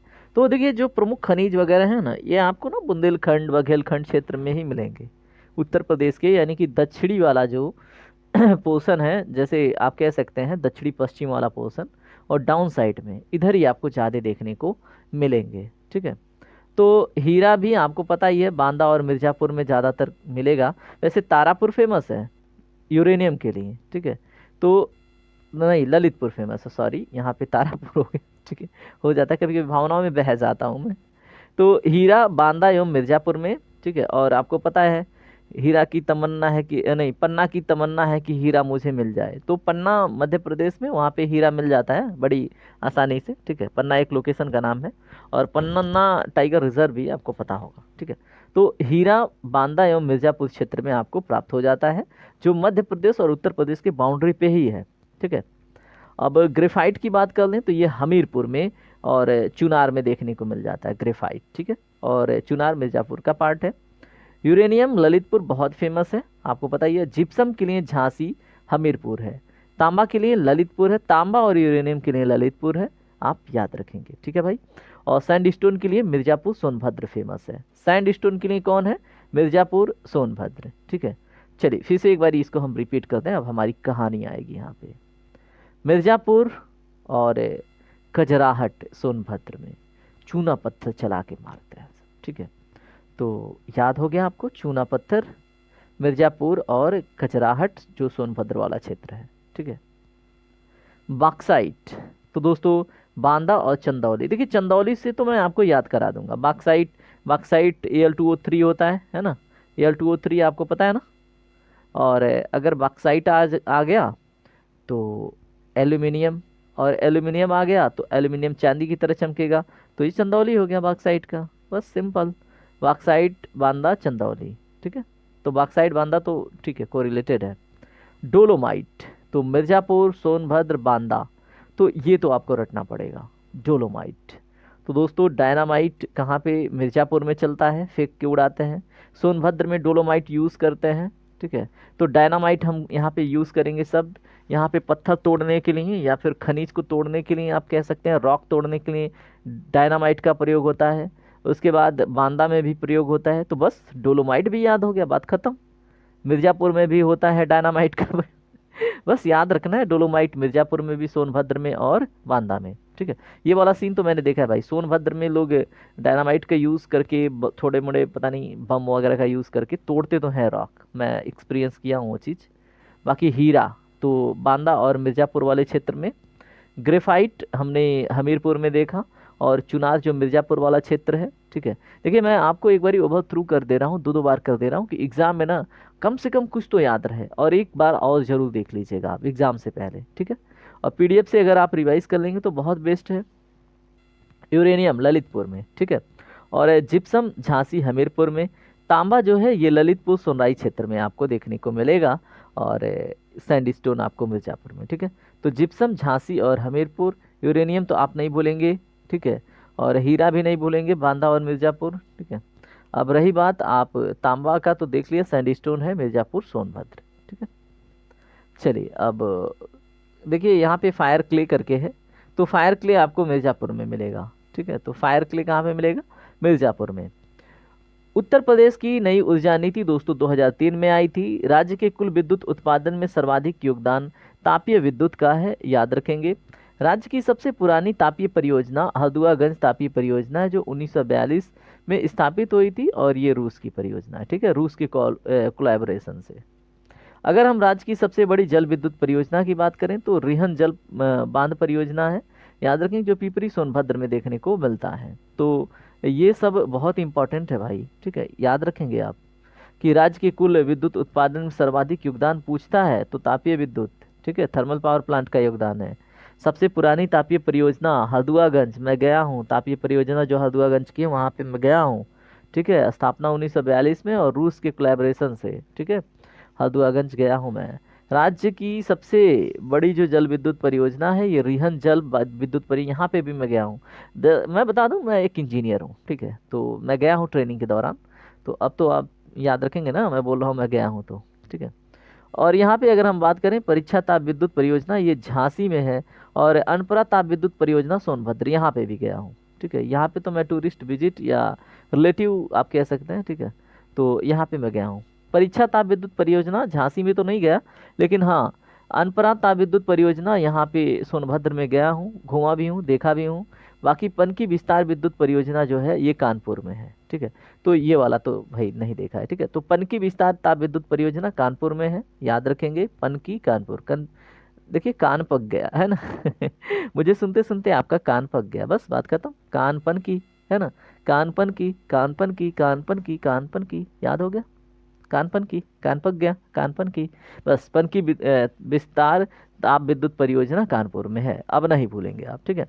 अनपरा ताप विद्युत परियोजना सोनभद्र, अनपरा सोन, अनपरा सोन, अनपरा सोन, है ना।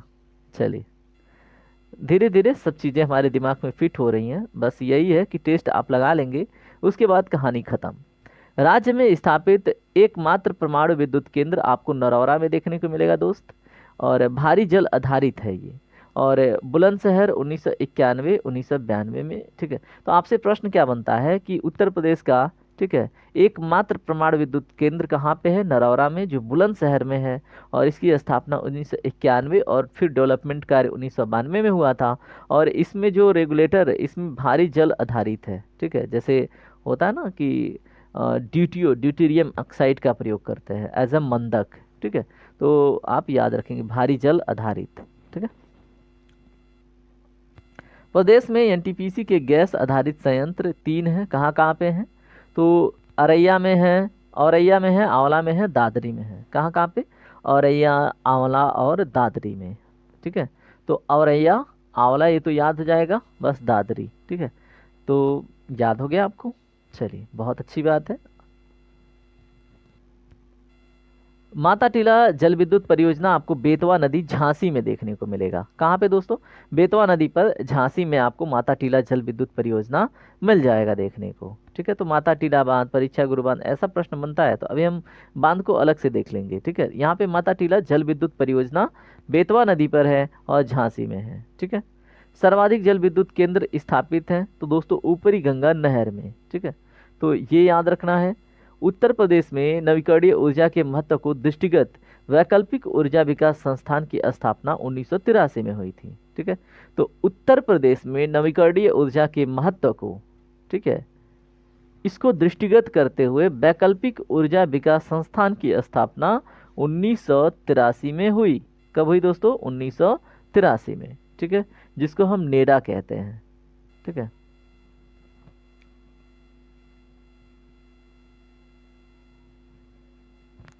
निजी क्षेत्र की प्रमुख विद्युत इकाइयां, तो दोस्तों जो रोजा ताप विद्युत परियोजना, ये शाहजहांपुर, ये रिलायंस का है। और जो बारह है ये प्रयागराज में, ये जेपी का है। ठीक है, तो बारह संगम ताप विद्युत परियोजना प्रयागराज में, जेपी का है। ललितपुर ताप विद्युत परियोजना ललितपुर में है और ये बजाज ग्रुप का है। ठीक है, तो ऐसा प्रश्न बने ललितपुर ताप विद्युत परियोजना किस ग्रुप का है? तो बजाज ग्रुप का है। बारह जो संगम ताप विद्युत परियोजना ये जेपी का है। और रोजा ताप विद्युत परियोजना आपको रिलायंस का देखने को मिलेगा। ठीक है, रोजा रिलायंस, जेपी 12। ठीक है, तो जेपी 12, जेपी 12 और बजाज ग्रुप ललितपुर, बजाज ग्रुप ललितपुर। ठीक है, बस याद हो गया, ललितपुर ताप विद्युत परियोजना बजाज ग्रुप। ठीक है, केंद्र सरकार के सहयोग से प्रदेश के 16 सिटी के रूप में विकसित किए जाने वाले जिला है।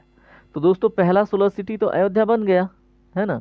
अब यहाँ पे आगरा, मुरादाबाद, प्रयागराज ये सब है। ठीक है, तो first 16 city of Uttar Pradesh कौन बन गया है? तो दोस्तों आपको पता है कौन बना है, अभी मैंने बताया। ठीक है, तो एक बार कंफर्म कीजिएगा क्या वो अयोध्या ही है। बाकी आगरा, मुरादाबाद, प्रयागराज विकसित किए जाएंगे। ठीक है, शीतला जल विद्युत परियोजना झांसी में है। कहाँ पे है? झांसी में। शीतला जल विद्युत परियोजना झांसी में है।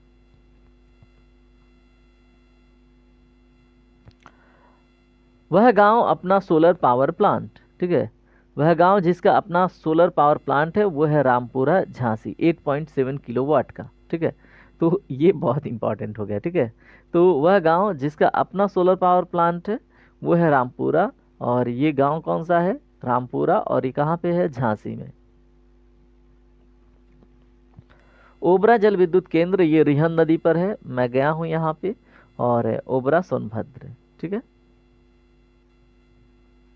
चलिए अब हम देखेंगे उत्तर प्रदेश और उसके प्रमुख ऐतिहासिक, धार्मिक स्थल व पर्यटन क्षेत्र, जहां से अनिवार्यतः आपके एग्जाम में एक प्रश्न बनेगा, 2 अंक आपका इस चैप्टर में फिक्स होगा। तो चलिए इसे फिक्स करते हैं। आइए, यहाँ पे अगर हम बात करें उत्तर प्रदेश पर्यटन विकास निगम की स्थापना तो दोस्तों 1974 में हुई थी। ठीक है, और देखिए पर्यटन के दृष्टिकोण में अगर हम ध्यान रखें संगम का, तो दोस्तों यहाँ पे रोपवे स्टार्ट किया गया है ना।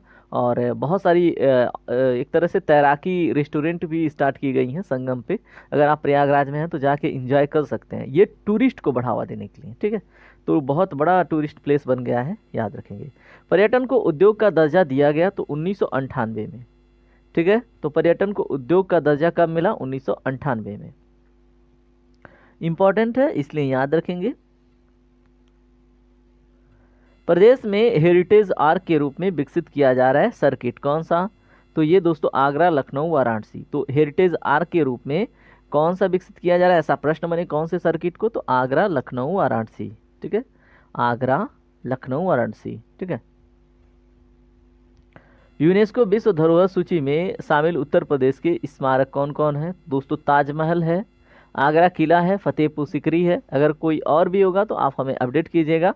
बाकी 2017 तक इतना ही, ताजमहल, आगरा किला, फतेहपुर सिकरी। ठीक है,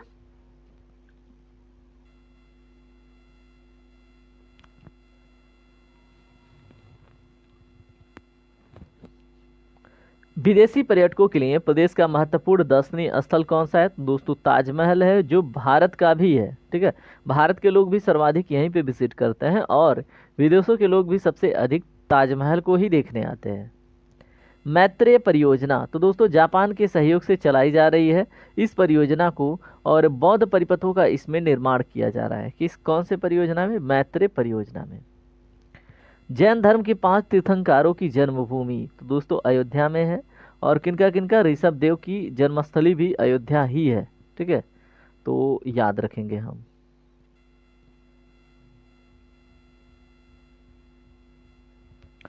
पुष्यमित्र शुंग ने 2 अश्वमेध यज्ञ किया कहाँ पे? अयोध्या में। ठीक है, बहुत इंपॉर्टेंट है कि पुष्यमित्र सिंह ने 2 अश्वमेध यज्ञ कहाँ पे किया? तो अयोध्या में। महाजनपद काल में उत्तरी पांचाल की राजधानी अहिछत्र कहाँ है? तो दोस्तों बरेली जनपद में। ठीक है, तो महाजनपद काल में जो उत्तरी पांचाल थी, ठीक है, उसकी राजधानी अहिछत्र बरेली जनपद में आपको देखने को मिल जाएगा। सिंधु घाटी सभ्यता का पूर्वी प्रसार स्थल, ठीक है, तो सिंधु घाटी सभ्यता का पूर्वी प्रसार स्थल कौन है? तो दोस्तों आलमगीरपुर, मेरठ, हिंडन नदी के किनारे। ठीक है, तो याद रखिएगा सिंधु घाटी सभ्यता का पूर्वी प्रसार स्थल आलमगीरपुर।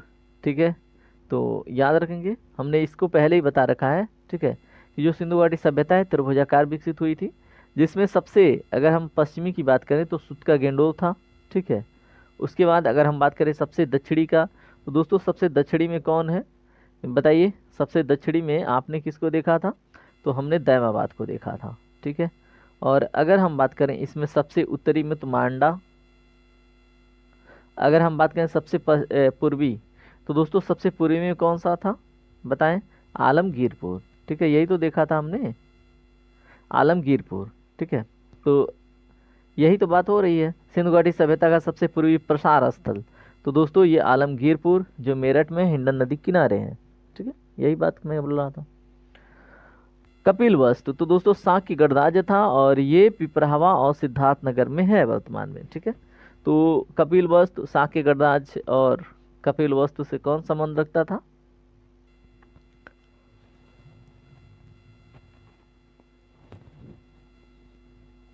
बौद्ध और जैन धर्मों का प्रसिद्ध तीर्थ स्थल दोस्तों कौशाम्बी है। ठीक है, वत्स जनपद की राजधानी जो थी, तो याद रखेंगे बौद्ध और जैन धर्मों का प्रसिद्ध तीर्थ स्थल कौशाम्बी है। और वत्स जनपद की राजधानी भी कौन थी? तो दोस्तों कौशल थी। ठीक है, सॉरी कौशाम्बी थी, that's my mistake, I am taking return my word. तो वत्स जनपद की राजधानी कौशाम्बी थी। प्रसिद्ध जैन तीर्थ जो प्रभास गिरी स्थित है, तो दोस्तों प्रसिद्ध जैन तीर्थ जो प्रभास गिरी है ये कौशाम्बी में है। भक्त संत मलुकदास की जन्म स्थली था कहाँ पे? दोस्तों संत मलुकदास की जन्म स्थली कड़ा कौशाम्बी में था। ठीक है, अकबर के नवरत्नों में से एक बीरबल का जन्म स्थान, दोस्तों ये क्या था? ये कालपी था। ठीक है, तो याद रखेंगे बीरबल का जन्म स्थान कालपी था। जैन धर्म के 23वें तीर्थंकर पार्श्वनाथ का जन्म हुआ था दोस्तों कहाँ पे? काशी में। तो याद रखिएगा जैन धर्म के 23वें तीर्थंकर पार्श्वनाथ का जन्म कहाँ पे हुआ? काशी में। ठीक है, जयचंद को मोहम्मद गौरी ने किस युद्ध में पराजित किया? तो दोस्तों जयचंद को मोहम्मद गौरी ने किस युद्ध में पराजित किया बताइए जल्दी? तो ये हमें पता है, ये जो 1194 का चंदावर युद्ध था, ठीक है, उसमें। तो इसका राइट आंसर क्या है? 1194 में स्थापित चंदावर युद्ध। ठीक है, तो हमें याद रखना है। और ये कन्नौज से इटावा। ठीक है, तो जयचंद को मोहम्मद गौरी ने, ठीक है, किस युद्ध में पराजित किया? तो दोस्तों ये 1194 चंदावर युद्ध। ठीक है, जो वर्तमान कन्नौज इटावा में है। जौनपुर, दोस्तों यहाँ पे अगर हम बात करें सिराजे हिंद है ये, तो आपसे प्रश्न बने निम्नलिखित में से किसको सिराजे हिंद की उपाधि प्राप्त है? तो दोस्तों जौनपुर को। ठीक है, और जौनपुर की स्थापना फिरोज शाह तुगलक ने मोहम्मद तुगलक, ठीक है, जो जौना खां के स्मृति में बनी थी। तो दोस्तों याद रखेंगे जौनपुर सिराजे हिंद की स्थापना फिरोज शाह तुगलक ने मोहम्मद तुगलक यानी जौना खां की स्मृति में, ठीक है किसका? सिराजे हिंद की स्थापना। गुप्तकालीन 10वां अवतार मंदिर कहाँ था? तो दोस्तों गुप्तकालीन 10वां अवतार मंदिर ये आपको देवगढ़ में देखने को मिलेगा। ठीक है, ललितपुर के कहाँ पे, देवगढ़ में। ठीक है, तो हमें याद रखना है छोटी छोटी मगर मोटी बातें। तो गुप्तकालीन दशावतार मंदिर कहाँ पे है, देवगढ़ कालीगढ़। ठीक है, देवगढ़ क्या है, ललितपुर।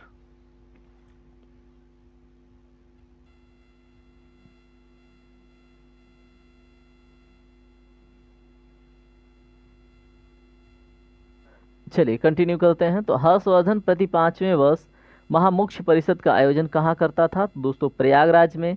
गुप्तों की धार्मिक सांस्कृतिक राजधानी प्रयागराज थी। प्रसिद्ध इतिहासकार जियाउद्दीन बर्नी का जन्म स्थान बरन बुलंदशहर था। गुप्तकालीन मंदिरों के लिए प्रसिद्ध जो भीतर गांव कहाँ पर स्थित है, दोस्तों गुप्तकालीन मंदिरों के लिए भीतर गांव रामाबाई नगर, ये आपको कानपुर देहात में मिलेगा। गुप्तकालीन स्थल भीतरी स्थित है कहाँ पे, गाजीपुर में। ठीक है,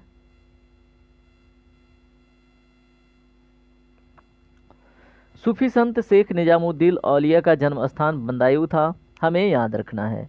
सुल्तान बनने से पूर्व इल्तुतमिश कहाँ का इक़्तिदार था, तो दोस्तों बदायूं का। ठीक है, तो सुल्तान बनने से पहले इल्तुतमिश बदायूं का क्या था, इक़्तिदार था। भारत के प्रथम स्वतंत्रता संग्राम का आगाज हुआ, तो दोस्तों भारत के प्रथम स्वतंत्रता संग्राम का जो आगाज है ये 10 मई 1857 मेरठ से हुआ।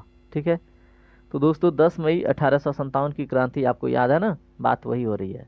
वाराणसी के निकट स्थित सारनाथ के अन्य नाम, दोस्तों यहाँ पे जो सही बात है ये ऋषिपत्तनम है, मृगदाव है। तो याद रखेंगे वाराणसी के निकट स्थित सारनाथ के अन्य नाम क्या है, तो ऋषिपत्तनम है, मृगदाव है, जहाँ पे गौतम बुद्ध ने अपना पहला स्पीच दिया था जिसको धम्म चक्र प्रवर्तन के नाम से जानते हैं। ठीक है, भगवान बुद्ध का पहला उपदेश धम्म चक्र प्रवर्तन सारनाथ से जुड़ा है। धामेक स्तूप, धर्मराज का स्तूप सारनाथ में है। ठीक है, तो आपसे प्रश्न बने धामेक स्तूप, धर्मराज का स्तूप कहाँ पे है, तो सारनाथ में है।